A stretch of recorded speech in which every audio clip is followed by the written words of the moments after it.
este sistema parece que no, porque este sistema lo que hace justamente es mentir, desviar recursos, es lo típico que usaban algunos municipios, algunos personeros, lo vemos hoy día con la colusión, lo hemos visto con los pollos, con la farmacia, lo vimos con la condonación de los impuestos a Johnson, y en el pasado lo vimos con la condonación de las deudas al Banco de Chile y a otros bancos. Es decir, esa es la política que genera un sistema neoliberal de mercado así despiadado, que no tiene miramiento, o sea, ocupa los dineros que son para la educación de los niños que de verdad lo necesitan en Chile, que de verdad necesitan una subvención para poder focalizar recursos, y no tienen escrúpulos y lo usan, por ejemplo, para pagar futbolistas o para comprar pasajes para llevarlos a algunos a ver los partidos a otros lados. O sea, esto no tiene, yo diría, cuesta entender que sean capaces de hacer eso, pero son capaces de eso y de mucho más. Y habla también de la poca seriedad de los dirigentes políticos de un país como Chile, que a veces se vanagloria de nuestras instituciones, y a mí me gustaría creer que esto ocurra en países más desarrollados, en países de la OCDE, no sé. Seguramente hay leyes que de alguna manera no permiten que esto pase con el cómo pasa en Chile.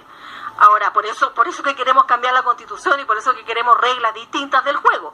Pero también quiero decir que en esto, por ejemplo, la Contraloría juega un rol importante, porque esto pasó el 2010-2011 y la Contraloría emitió el 2012 algún tipo de veredicto diciendo cómo se usaron las platas, y recién ahora se viene a saber que se usaron de esta manera. O sea, los municipios que están cuestionados, yo creo que muchos de sus alcaldes ya no son alcaldes. Hay otros que fueron hasta reelegidos. O sea, si esta información se hubiese tenido pertinentemente, seguramente no hubiesen sido reelegidos.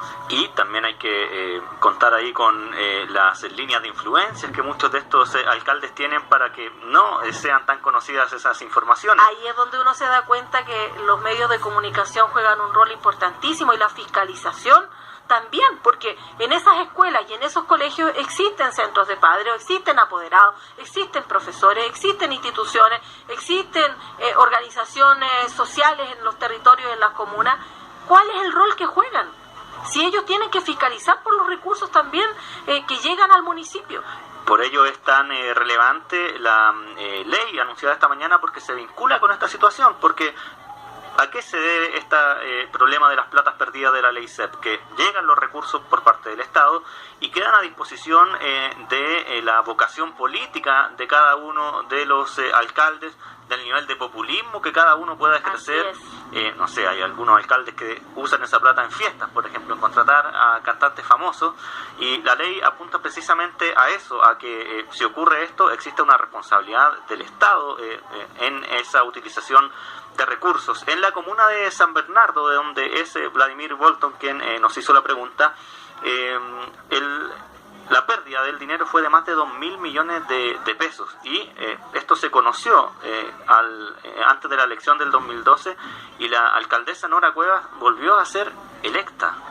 Así es. Es San Bernardo uno de los casos simbólicos del deterioro de la educación pública, como también la comuna de Cerro Navia, en donde se cerraron 3 colegios que fueron abiertos nuevamente a partir de un trabajo de las organizaciones sociales, ¿no? Así es. Lo que pasa en San Bernardo, lo que pasa en La Pintana, lo que pasa en tantas comunas de Chile, que ha significado que los recursos se desvíen, también pasó en Cerro Navia, y descaradamente. Y junto a esto, el alcalde se dio el gusto de cerrar de 22 escuelas, cerrar 4 escuelas. 4 fueron las cerradas. Fueron 4 escuelas cerradas. Ahora, de esas 4 escuelas cerradas, hoy día tenemos 3 escuelas reabiertas.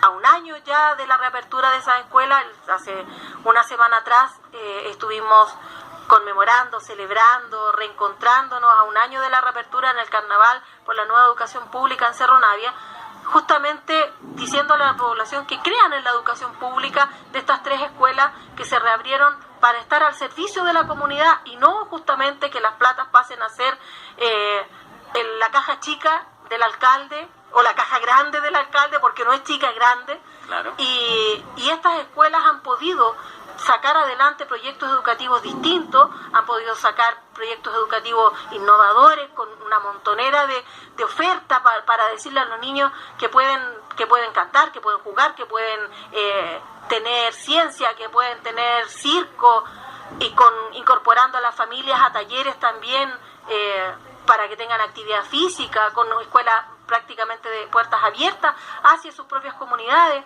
Y esa es una apuesta hacia la educación pública, y eso fue posible porque las comunidades se organizaron, porque se tomaron sus escuelas, porque estuvieron 7 meses resistiendo para convencer a la nueva autoridad que llegaba de que ellos querían volver a tener sus escuelas reabiertas. Es decir, ahí hay un ejercicio democrático, hay un ejercicio popular y democrático que tiene que ver con la identidad de país, de barrio.